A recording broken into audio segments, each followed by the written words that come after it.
Good morning, Loris. Smiles everyone, smiles. Why do I get the impression, sir, that gentleman has fulfilled a great many fantasies? That is very perceptive, Loris. Yes, Mr. Craig Bradshaw's life has been one success after another. Ah, I see what you mean, sir. Yes, and beside his appeal to the ladies, he is also a very successful attorney and amateur sportsman. And the lady with him? His fiancée, Miss Melody Swan. But Mr. Bradshaw seems to prefer high-risk sports ahead of marriage, especially flying. Then I take it his fantasy is to face some great new challenge. In a way, Lawrence, yes. You see, Mr. Bradshaw has discovered, like all men, that he is getting older and can no longer do all the physical feats he used to perform so easily. Now, his fantasy is, ostensibly, to win one more flying competition. Actually, it is to prove to himself he is just as much a man as he always was. Now, I would say there is a strong, independent woman who has got everything in the world going for her. Am I right, sir? That is Miss Kristen Robbins from Chicago, Illinois, an account executive at a very prominent advertising agency. I am getting rather good at this, are not I, sir? Up to 2 weeks ago, when she was fired. Then again, she does have a certain shitless look about her. On the contrary, Lawrence. Miss Robbins was fired for refusing the sexual advances of her immediate superior. You do not say. Yes, but do not worry. Her fantasy is to find what she has come to believe will solve all her problems. Well, good for her. After a bit of justice, no doubt. A chance to right a wrong. A little retribution. A little vicious revenge. Perhaps a husband. Husband. My dear guests, I am Mr. Rourke, your host. Welcome to Fantasy Island. Beautiful, is not it? And dangerous, it appears to me. Nothing but tubes and cloth. Yes, Mr. Bradshaw can attest to that. I understand you were quite fortunate to have survived your crash 6 months ago, huh? Well, maybe heaven had its quota of fools for the day, Mr. Rourke. Anyway, I have walked away from crashes before. But this was different, was not it, Mr. Bradshaw? Well, it is not the kind of thing a man talks easily about, Mr. Rourke.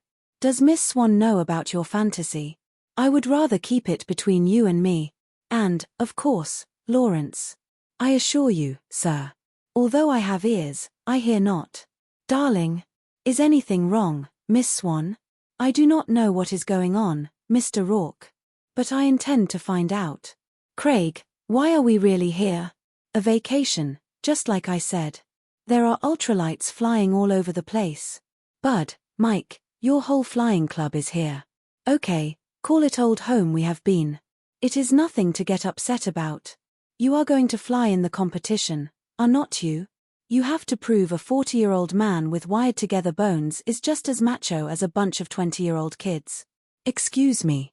I have got a little talking to do. Look, I am sorry I lied to you, but we do not discuss our personal problems in front of other people.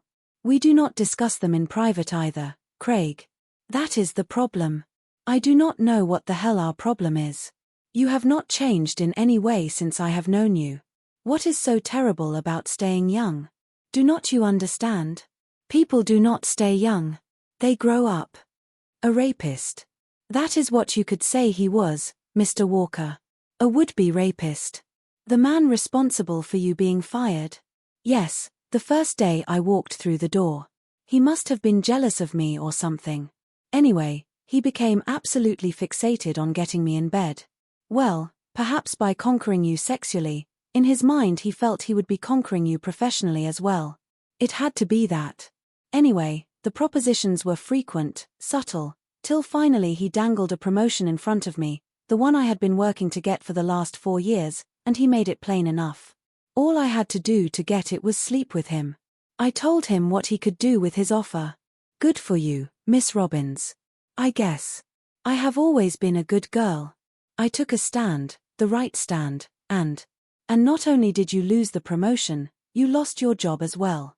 Wonderful thing, integrity. Are you implying that you regret your decision? Yeah, I am thinking I do.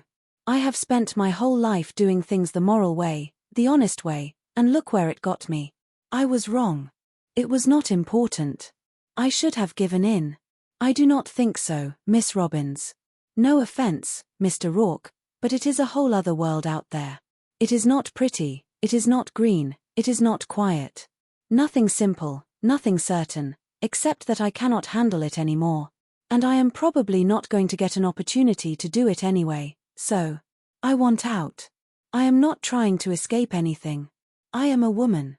I want a home, I want kids, I want a husband. And you do not want any job. Even an ideal job. Being a wife is the only ideal job I want. Of course. So I will be at the pool. Okay, now move around the seat, okay? That is good. Just lean back and just kind of make love to him, all right? That is right, sweetheart. Make love to him. Hi, Craig. Well, look who is here. It is Eagleman and the dodo. No offense, honey. I will be right with you guys.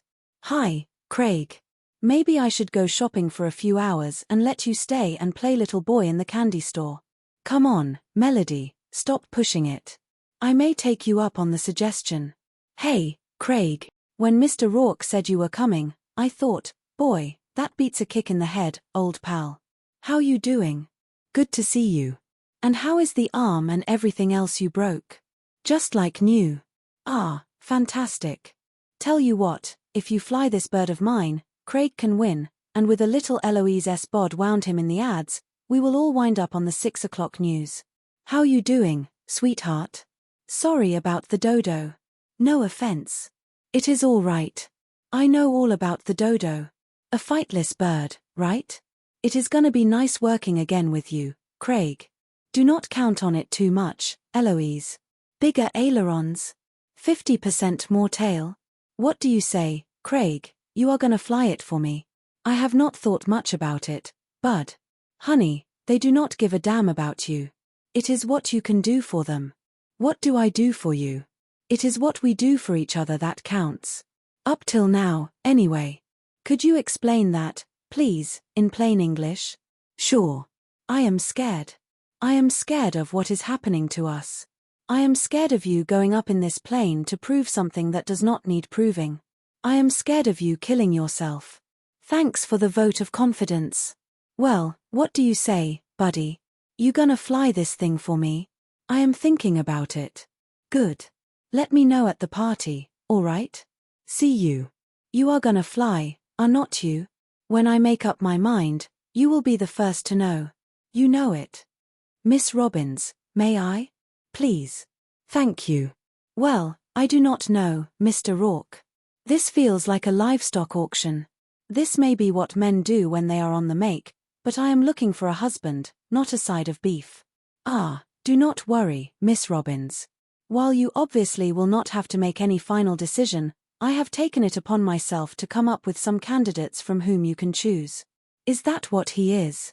A candidate? Well, as a matter of fact, Hi. Paul Horner. Kristen Robbins. Yes, I know.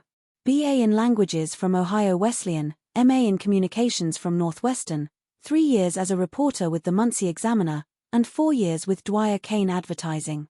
When Mr. Rourke briefs somebody, he does not fool around, does he? I beg your pardon. As I started to say, Miss Robbins, Mr. Horner's presence on the island has nothing to do with, what we were talking about before. I am with Wynwood Hotels. You did some work for us last year while you were still with Dwyer Kane. Anyway, to make a long story short, I am here to interview you for a job, that is, if you are interested. A job with Wynwood? Yes. Excuse me, I am afraid I have to be going. Miss Robbins, Mr. Horner, enjoy your talk. Mr. Rourke. You will be making 50% more than you were with Dwyer Kane. 50%? Right. And it means working full-time in Honolulu. Honolulu, as in Hawaii. The very same. You sure you are not interested? Well, I might be. Can we go somewhere and talk? Sure. Paul, is this decision solely up to you? Just about. What are